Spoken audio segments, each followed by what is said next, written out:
अगले दिन सुबह सुबह जा रहे थे घूमने के लिए, 3 दिन का पाठ करते थे, मेरे साथ 2-3 भक्त थे। तो बहन रास्ते में खड़ी पाई और कहने लगी जी, और गेल उसकी सास आई, कहने लगी जी आ जाओ, थोड़ी देर बैठ के जाओ, चाय पानी बनावांगे। और हम बैठ के हम चल कि इसका पति आया हुआ है, उसने कुछ समझा दो। हम वहां जाकर बैठ के, हम उसके आंगन से मैं बैठ गए। गर्मियों का दिन था, सुबह सुबह छाया थी, सूर्य उदय हुआ ही था, और वो जा रहा था घूमन फिरन सैर सपट्टे को। उसकी इंतजार में हम बैठ गए। उधर से उस बहन ने चाय बनाने के लिए एक डेगची चढ़ा दी चूल्हे पे, पानी डाल लिया और उसने उसके नीचे अग्नि जला दी। घर पर ना चीनी ना चा ना दूध। अब वो उस चूल्हे द्वारा बैठी और लकड़ी जला, कम से कम आध घंटा हो गया।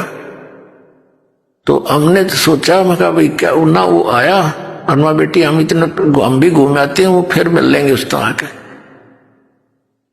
और हमने सोचे थे माँ चलिए चाय चढ़ा रही है, चाय पी के चलेंगे। हम नो ज्यादा देर लगाई थी, तो हम कहने लगे उठ के हम चला, हम घूम आते हैं। तो उसकी माई बोली बेटी चाय लावन है, महाराज जी जावे हैं। वो रोने लगी बैठ के।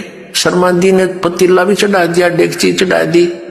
दोपहर नौकर ने भाई कोशिश की, तो नो बोली जी ना चीनी ना दूध ना चाय की पत्ती। तो हम उठ कर चले, माँ बेटी तेरी हमने पिए ली, नो सोच ले जब तेरी भावना ऐसी है। फिर उसको समझाया काफी, मारा निकम्मे एक बात बता, तेने सामने बच्चों के लिए लेकर आना चाहिए कुछ फल फ्रूट, इतनी बढ़िया नौकरी तू करता है अब तेरे बच्चे तुझे देख कर ऐसे छुप जाते हैं। तो वो बिना पिए था, तो उसने सारी बात मान ली, आगी समझ में सज।